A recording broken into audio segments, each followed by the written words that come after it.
Hello दोस्तों, आज हम बात करेंगे पल्मोनरी आर्टरी हाइपरटेंशन पर। एक ओवरव्यू करेंगे। पल्मोनरी आर्टरी हाइपरटेंशन एक ऐसी बीमारी है जिसमें हार्ट से लंग्स में जाने वाली नली यानी पल्मोनरी आर्टरी में प्रेशर बढ़ जाता है। जिस तरह अगर शरीर का ब्लड प्रेशर बढ़ जाता है तो उसे सिस्टमिक हाइपरटेंशन बोलते हैं, उसी तरह अगर पल्मोनरी आर्टरी का प्रेशर बढ़ जाए तो उसे पल्मोनरी आर्टरी हाइपरटेंशन बोलते हैं।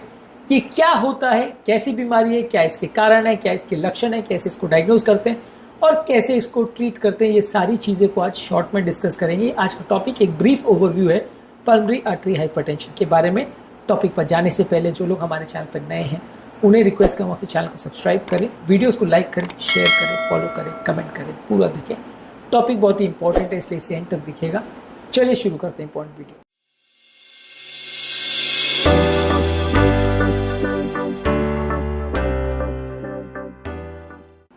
सबसे पहले पल्मोनरी आर्टरी हाइपरटेंशन, जैसे कि मैंने बोला, हार्ट से लंग्स में जाने वाली नली में किसी भी कारण से अगर प्रेशर बढ़ जाए तो उसे पल्मोनरी आर्टरी हाइपरटेंशन बोलते हैं। शरीर का ब्लड प्रेशर अगर 120 से ज़्यादा हो तो उसे हाई माना जाएगा, 140 से ज़्यादा हो तो हाइपरटेंशन माना जाएगा। लेकिन पल्मोनरी आर्टरी में प्रेशर बहुत कम होते हैं। नॉर्मली पल्मोनरी आर्टरी का प्रेशर 0 से 20 मिलीमीटर ही खाली होता है। सिस्टमिक आर्टरी में तो 80 से 120 होता है, यहाँ खाली 20 होता है। और 20 से 40 अगर बढ़ जाए तो उसे माइल्ड हाइपरटेंशन बोलेंगे, 40 से 60 हो जाए तो उसे मॉडरेट हाइपरटेंशन बोलेंगे और 60 से ज़्यादा हो जाए तो सीवियर पल्मोनरी आर्टरी हाइपरटेंशन बोलेंगे। जबकि सिस्टमिक आर्टरीज में सीवियर सिस्टमिक हाइपरटेंशन आप 160 से ज़्यादा होगा तो बोलेंगे, तो बहुत ज़्यादा प्रेशर डिफरेंस होता है लेफ्ट और राइट साइड के बीच में। इसके कारण सबसे पहला और सबसे कॉमन कारण है इडियोपैथिक पल्मोनरी आर्टरी हाइपरटेंशन, जहाँ पे कोई क्लियर कारण अवेलेबल नहीं है कि पल्मोनरी आर्टरी हाइपरटेंशन हुआ क्यों है, उसे इडियोपैथिक बोलते हैं, यानी अज्ञात कारण की वजह से पल्मोनरी हाइपरटेंशन हो रहा है। इसके अलावा होता है सेकेंडरी पल्मोनरी आर्टरी हाइपरटेंशन। इसमें कारण हार्ट की बीमारियों की वजह से भी हो सकता है, लंग्स की कुछ बीमारियां जैसे obstructive airway disease, interstitial lung disease में हो सकता है। अगर पल्मोनरी आर्टरी में क्लॉट हो जाए, पल्मोनरी एम्बोलिज्म हो जाए तो हाइपरटेंशन हो सकता है। स्लीप एपनिया में हो सकता है। कनेक्टिव टिश्यू डिसऑर्डर जैसे एसएलई और स्क्लेरोडर्मा में लंग्स डैमेज होता है तो उसकी वजह से हो सकता है। जन्मजात हार्ट की विकृतियां जैसे कंजाइटल हार्ट डिजीज है उसमें हो सकता है। लिवर की बीमारियां जैसे पोर्टल हाइपरटेंशन और लिवर सिरोसिस में हो सकता है। एचआईवी इन्फेक्शन में हो सकता है। कुछ ड्रग्स और टॉक्सिन्स के एक्सपोजर्स में हो सकता है। पल्मोनरी आर्टरी हाइपरटेंशन के क्या कारण होते हैं उस पर ऑलरेडी हमने एक सेपरेट वीडियो किया है। अब बात करें इसके लक्षण क्या हैं। ज़्यादातर इसकी लक्षण राइट साइड की हार्ट फेलियर या पल्मोनरी आर्टरी में प्रेशर की वजह से हाइपोक्सीमिया होता है उससे रिलेटेड होते हैं। ज़्यादातर लोगों को थोड़ा सांस फूलने का प्रॉब्लम हो सकता है, खासकर फिजिकल एक्टिविटी करने के बाद। कमजोरी का एहसास हो सकता है, छाती में दर्द हो सकता है, चलने में धड़कन का एहसास हो सकता है, चक्कर का एहसास हो सकता है और अगर राइट हार्ट फेलियर हो तो पेट में पानी भरना, पाँव में पानी भरना, इस तरह के सिम्टम्स हो सकते हैं। डायग्नोसिस कैसे करेंगे?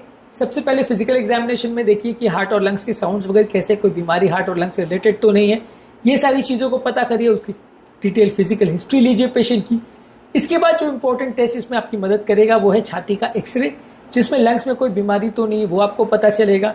साथ में आप इकोकार्डियोग्राफी करेंगे जिसमें राइट साइड का हार्ट अगर डायलेटेड है तो पल्मोनरी आर्टरी हाइपरटेंशन गेस कर सकते हैं। इसके अलावा आप डायरेक्टली पल्मोनरी आर्टरी के प्रेशर्स को भी जज कर सकते हैं। इसमें टीआर जेट ग्रेडियंट जो है, यानी ट्राइकस्पिड डिरोटेशन का जेट का कितना प्रेशर ग्रेडियंट है, उसके बेसिस पे आप इनडायरेक्टली एस्टिमेट कर सकते हैं कि पल्मोनरी आर्टरी प्रेशर्स कितने हैं। इसके अलावा आप व्यक्ति का एक सीटी स्कैन कर सकते हैं जिसमें अगर पल्मोनरी आर्टरी में कोई क्लॉट है तो वो भी पता चल जाएगा पल्मोनरी एंजियो के द्वारा, और लंग्स की कोई बीमारी है तो भी पता चल जाएगा। इसके अलावा जो बीमारी है उसके हिसाब से आप ब्लड टेस्ट कर सकते हो।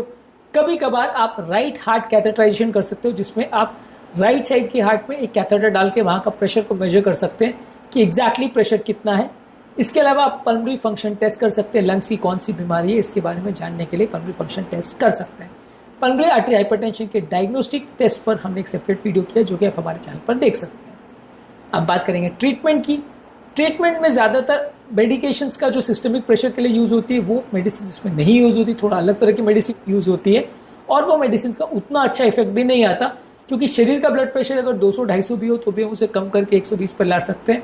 पर पल्मोनरी आर्टरी प्रेशर को 60 से 40 लाना भी बहुत मुश्किल है, उतना अच्छा रिस्पॉन्स नहीं आता है। इसमें कुछ वैसोडायलेटर मेडिसिन यूज़ होती है। अगर राइट साइड फेलियर हो गया तो पेशाब बढ़ाने वाली दवाइयों का प्रयोग होता है। खून को पतला करने के लिए एंटीकोएगुलेंट दवाइयों का प्रयोग होता है जहाँ पर पल्मोनरी एम्बोलिज्म सस्पेक्टेड हो या उसके होने की आशंका हो। पल्मोनरी आर्टरी हाइपरटेंशन के डिटेल ट्रीटमेंट और उसकी मेडिसिन पर ऑलरेडी हमने सेपरेट वीडियो किया जो कि आप हमारे चैनल पर देख सकते हैं। ज़्यादातर इस तरह के पेशेंट्स को ऑक्सीजन सैचुरेशन कम होता है, इसलिए उनको ऑक्सीजन थेरेपी दी जाती है। और कभी कभार अगर किसी व्यक्ति को बहुत ज़्यादा राइट हार्ट फेलियर हो रहा है और राइट साइड की वॉल्यूम बहुत ज़्यादा बढ़ गया है, तो बलून एट्रियल सेप्टोस्टोमी या एट्रियल सेप्टोस्टोमी करते हैं, जिसमें एक सर्जरी द्वारा जो इंटर एट्रियल सेप्टम में यानी लेफ्ट एट्रिया और राइट एट्रिया के बीच की जो दीवार है उसमें एक छेद कर देते हैं, ताकि राइट एट्रिया में जो एक्सेस ब्लड भर गया है वो शंट होकर लेफ्ट साइड की तरफ जा सके और व्यक्ति का लंग कंजेशन थोड़ा रिलीव हो जाए। इसके अलावा जिन लोगों को सीवियर पल्मोनरी आर्टरी हाइपरटेंशन होता है और वो कोई दवा को रिस्पॉन्ड नहीं करते, वहाँ लंग ट्रांसप्लांटेशन प्लान कर सकते हैं, जहाँ पे लंग्स और उसकी नलियों को पूरा बदल दिया जाता है, जिससे कि बीमारी काफ़ी समय तक क्योर हो जाती है, जब तक दोबारा ये बीमारी पलट के ना आए। प्रोग्नोसिस की अगर बात करें, ज़्यादातर पल्मोनरी आर्टरी हाइपरटेंशन में व्यक्ति का मरना या बचना बहुत सारे कारणों पर डिपेंड करता है। कितना सीवियर हाइपरटेंशन है, कैसी व्यक्ति की हालत है, दवाइयों को कैसा रिस्पॉन्स हो रहा है, कितना अग्रेसिव थेरेपी हो रहा है, बहुत सारी चीज़ों पर डिपेंड करता है कि व्यक्ति के लॉन्ग टर्म सर्वाइवल के चांसेस कैसे हैं। जिन लोग को सीवियर आर्टरी हाइपरटेंशन है उनकी मृत्यु काफ़ी जल्दी हो जाती है, 2-4 साल के अंदर ही मृत्यु हो जाती है। जिन लोगों को माइल्ड पल्मोनरी आर्टरी हाइपरटेंशन है वहाँ ज़्यादातर दिक्कत नहीं आती है, व्यक्ति ज़िंदगी भर भी जी सकता है, इतनी दिक्कत नहीं आती। आज के टॉपिक में पल्मोनरी आर्टरी हाइपरटेंशन पर हमने एक डिटेल ओवरव्यू किया, जहाँ पे हमने इसके कारण, इसके लक्षण, इसके डायग्नोसिस, के ट्रीटमेंट और इसके ओवरऑल प्रोग्नोसिस पर बात करी। उम्मीद करूँगा कि आज के टॉपिक में कुछ नया जानने को मिला होगा। जो लोग हमारे चैनल पर नए हैं उन्हें रिक्वेस्ट करूँगा कि चैनल को सब्सक्राइब करें, वीडियोज़ को लाइक करें, शेयर करें, फॉलो करें, कमेंट करें, पूरा